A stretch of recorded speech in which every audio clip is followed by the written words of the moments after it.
Une épicerie solidaire, c'est une épicerie qui vend des produits à des personnes qui rencontrent des difficultés financières et sociales. Et la valeur des produits, elle peut aller jusqu'à 20% de la valeur marchande dans la vente. Tous les jeudis matins, donc de 9h30 à midi, il y a un atelier cuisine où on confectionne avec les bénéficiaires de l'épicerie sociale un plat et un dessert, ou une entrée et un dessert.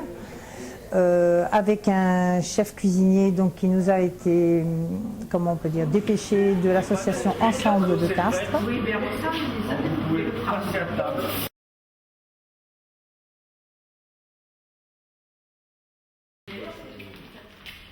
Depuis le départ, on a en tête de monter dans ce pôle-là, dans la partie commerce, un magasin de producteurs qui serait un peu la vitrine du monde rural et des produits locaux, agricoles du territoire. Mais ça permet d'ouvrir aussi le pôle d'économie sociale et solidaire aux consommateurs de Castres et de faire venir des gens. Voilà. Donc, et de soutenir l'agriculture locale aussi par le biais de ce magasin et de ce restaurant. Tout à fait. Donc en fait, l'idée aussi, c'est d'essayer de chercher des producteurs qui sont en train de s'installer, des agriculteurs, des jeunes agriculteurs qui sont en train de s'installer. Et le magasin pourrait être un peu un tremplin pour leur mise en place de leur activité. En parallèle du magasin, il y a aussi le projet de restaurant qui serait le lieu de restaurant du pôle des ateliers, qui serait le lieu aussi de rencontre et d'échange des entreprises et des gens qui travailleraient dans le pôle. Et pour ce restaurant, donc l'idée c'est que ce restaurant s'approvisionne sur le magasin de producteurs, donc que ce soit des produits locaux, de permettre aussi au magasin d'écouler ses produits. Et en plus de la partie restauration, on voudrait que ce restaurant soit aussi, qu'il y ait tout un volet formation, formation et insertion. faire travailler voilà, des gens en insertion.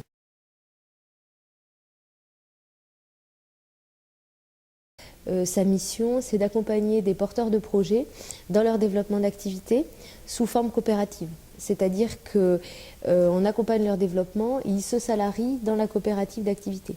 Donc on est deux entreprises sous statut SCOP SARL, Regat et Regabat, puisqu'on a une coopérative d'activité spécialisée dans les métiers du bâtiment. Par rapport à un projet comme les ateliers, on est naturellement partie prenante, puisque c'est l'occasion vraiment de pouvoir apporter des services pour des entreprises sociales. Pour nous, c'est très cohérent parce que ça nous permet d'une part d'être vraiment en cohérence sur le territoire, puisque notre objectif, c'est le développement économique et le développement durable d'un territoire. C'est la possibilité aussi pour des entrepreneurs de Regat et Regabat d'avoir des opportunités qu'ils n'auraient pas seuls. C'est déjà ce qu'on propose. On mutualise un comptable, on mutualise des choses auxquelles ils n'auraient pas droit s'ils étaient seuls. Et là, ça va vraiment apporter un plus parce que c'est la possibilité d'avoir des locaux de façon ponctuelle, d'avoir pour eux aussi une vitrine, de rencontrer vraiment, de se rencontrer, ça c'est ce qu'on fait déjà, mais de rencontrer en plus d'autres partenaires, d'autres acteurs économiques du territoire.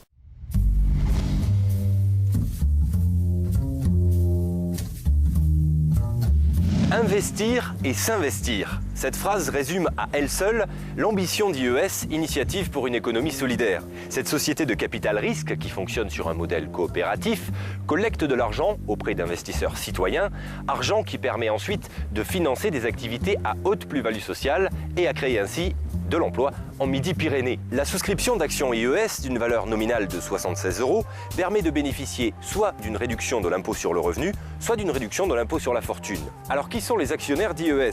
Des citoyens ou des personnes morales, comités d'entreprise, associations, coopératives, qui ont décidé de remettre l'économie au service de l'homme. Certains et certaines d'entre eux ont même décidé de s'investir personnellement en accompagnant les entreprises aidées, en épaulant les chefs d'entreprise pendant 5 ans. C'est cette relation privilégiée, cette transparence qui est la base de la philosophie d'IES. L'argent d'IES et l'expérience des accompagnateurs a permis à ce jour à plus d'une trentaine de sociétés de prendre leur envol, et ce, dans tous les départements de la région Midi-Pyrénées. Dans les domaines du commerce équitable, bien évidemment, de l'insertion professionnelle, de la restauration, des services à la personne et des services marchands, des énergies renouvelables, de l'environnement et du transport. Aujourd'hui, plus de 200 emplois aidés, dont un tiers pour des personnes en difficulté.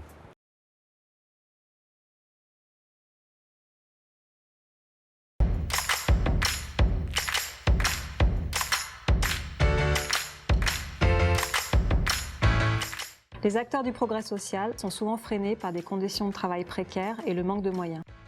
J'ai fondé Ethique en 2010. Nous créons et gérons des espaces de bureaux pour les associations dans des bâtiments aux normes HQE. Nous avons 3 objectifs. Rénover les bureaux et les gérer pour minimiser leur empreinte écologique. Louer ces bureaux aux acteurs du développement durable à des tarifs allant de 30 à 50% en dessous du prix du marché. Créer des synergies entre locataires qui mutualisent équipements, services, compétences, idées et surtout qui partagent les mêmes valeurs.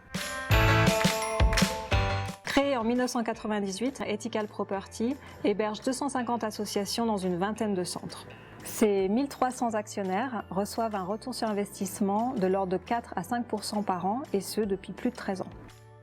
Après 2 ans d'activité, Ethique générait déjà du profit dans ses 3 centres à Lyon et à Paris. Nous ouvrons aux portes de Paris un nouveau bâtiment HQE pouvant héberger une vingtaine d'associations sur 180 postes de travail.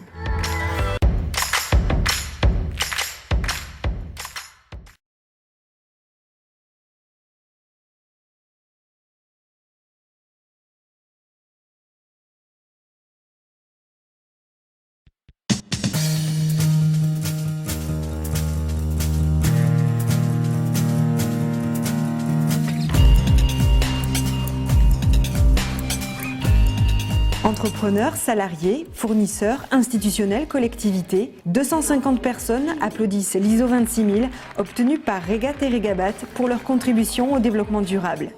Les 2 CAE décrochent le niveau confirmé de la FAC, soit le niveau 3 sur une échelle de 4. Cette évaluation donne une valeur ajoutée indéniable aux entrepreneurs de Regat et Regabat et trace désormais leur feuille de route. Elle apporte au manager que je suis de la vision prospective pour pouvoir mettre en place une organisation, un management intégré qui réponde à nos problématiques et tout ça en tenant compte des critères des 7 domaines fondamentaux qui font notre société et qui fondent l'organisation de demain. Chaque entrepreneur s'est approprié aujourd'hui à travers cette journée un bout de RSE qui lui appartient. C'est une démarche donc, innovante, exemplaire, de surcroît, donc c'est la première en France. Quand on est le premier, on espère que d'autres suivront le mouvement. Pour mutualiser les actions bénéfiques aux entrepreneurs des 2 CAE, une nouvelle structure juridique est créée, l'Union économique et sociale. Sa première action est de lancer la démarche QSE, qualité, sécurité, environnement. On a aujourd'hui un certain nombre d'entrepreneurs qui sont là, qui sont associés, qui ont des bonnes pratiques.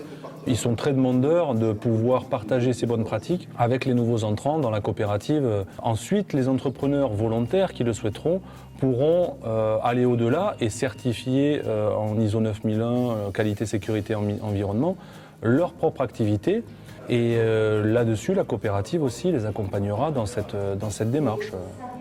Ces pratiques et de quantifier vont nous permettre effectivement de modifier nos comportements pour aller vers quelque chose de plus respectueux et un gage aussi de qualité pour nos futurs clients. Quel contraste avec il y a 10 ans, cette coopérative Regat qui commençait dans une vieille maison dans les faubourgs de Castres. C'est un chemin absolument formidable qui vient d'être parcouru. Et l'aventure ne fait que commencer pour les entrepreneurs des 2 CAE. Le cap est donné pour 2015, obtenir le niveau 4 de l'ISO 26000. Un challenge passionnant pour les femmes et les hommes de Regat et Regabat qui marchent désormais sur le chemin de l'amélioration continue tracé par la RSE.